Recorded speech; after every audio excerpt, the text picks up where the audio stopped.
La seconda salsa madre The non second mother derivata è sauce, non-originated or derived mother sauce, so a matrix, this is a classical main ingredient. It is a sauce that has been used very often even in our territory, Italian territory.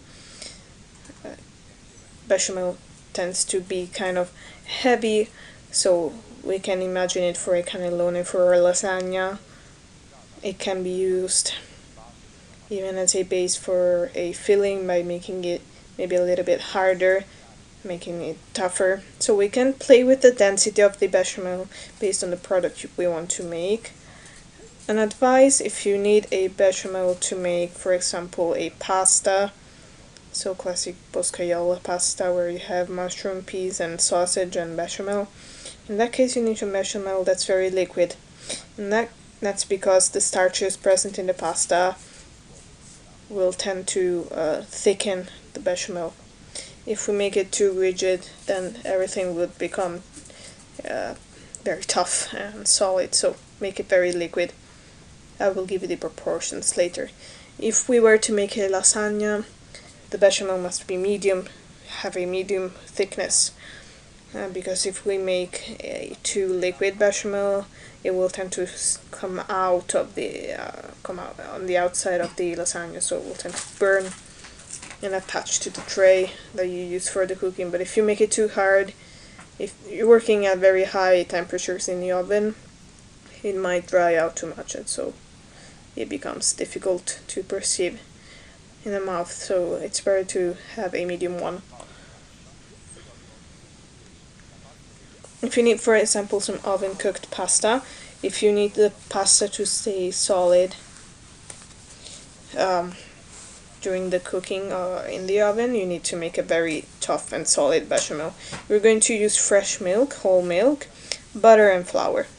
The proportion are: on 1 liter of milk, you're going to put 50 grams of butter and 50 grams of flour. You're going to have a liquid bechamel, and then 70 grams of both butter and flour, you will have a medium bechamel.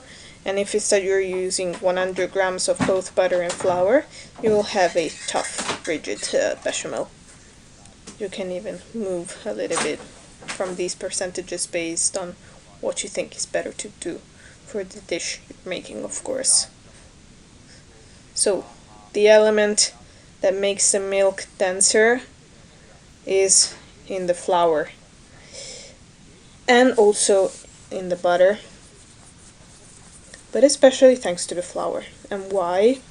In the flour we have some sugars that are very complex that are called starches, and starch, you have to imagine it as some little spheres. Clearly it's not a chemistry lesson, but we need to try to imagine what's happening when we decide to make something. So how do these starches work? In the moment in which starches find water, movement, and temperature increasing, they start hydrating.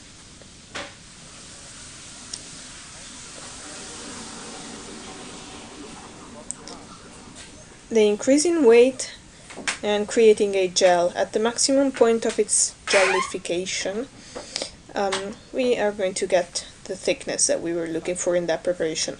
So in bechamel, the problem is especially in the formation of clumps, which is what disturbs us during the preparation. We're always afraid that it will attach to the bottom of the pot. First of all, we're going to use butter, and butter allows the starch to melt in a fat matter, because the butter has this great capacity of isolating these starch particles. So what we're going to do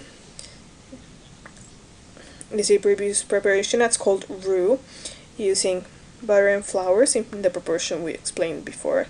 Roux is a thickener that, by using the butter, we're going to let it melt and add the flour, stirring gently, and after just a little amount of time we will have the first color stage of the flour, so obtaining a white roux. After a few minutes, so 2 to 3 minutes, the flour and the sugars in the flour will bronze up, stepping from white to blonde roux, and then we will have a brown roux. All these three roux have the same thickening capacity, but clearly if I make it white, brown, or blonde, they will have colors and flavors that will be completely different. Which is kind of what we did when we were explaining why we're going to brown a product more or less. So it depends on the flavor and the intensity of the flavor and the color you want to achieve. So we're going to make the roux first. So butter in our casserole.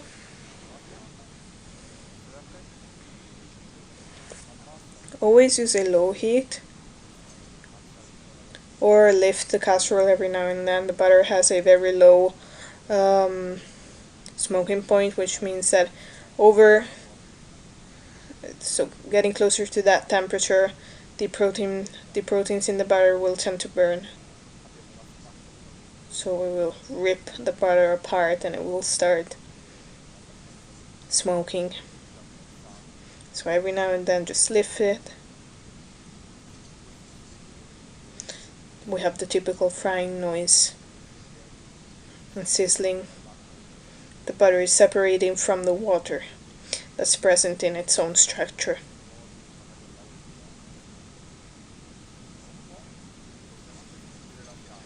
We can even turn the heat off because the casserole is hot enough to let the whole butter melt.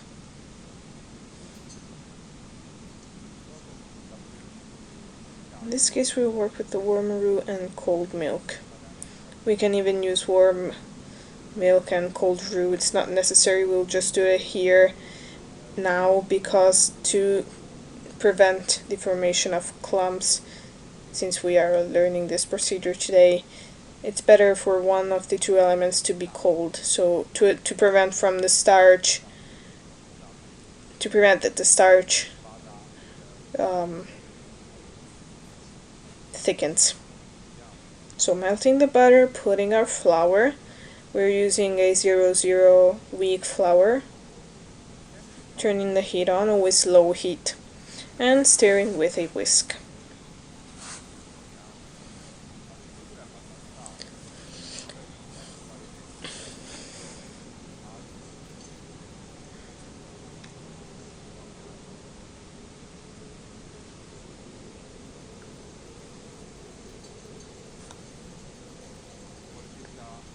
So it will take around 1 minute because we used around 50-60 grams of butter, around 60 grams of flour, so it's quick. So keep stirring, lifting.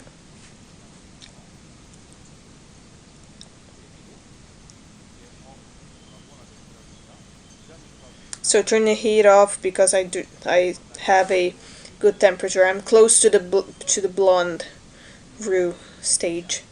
Then we will insert the milk. We can put it all together. The important thing is to do it when the heat is off. The milk will reduce the temperature of the casserole so that the starch can open very slowly, absorb the water, in this case the milk, and increase its volume. Imagine as if you were putting a dry sponge inside milk. You will notice that the sponge will absorb part of the water and it will increase in volume. Starch kind of works in the same way. That's why it's important to have a thermal increase. That's sweet. If we were to put boiling milk all together, we would have had the risk that the starch would create clumps. So before turning the heat on again, just stirring at the sides and in the center, so on the whole surface and perimeter of the casserole, and then you can turn the heat back on. Before turning it back on, always remember that when you increase with the temperature. You must always stir during the whole perimeter and center of the casserole, and you can lift it every now and then.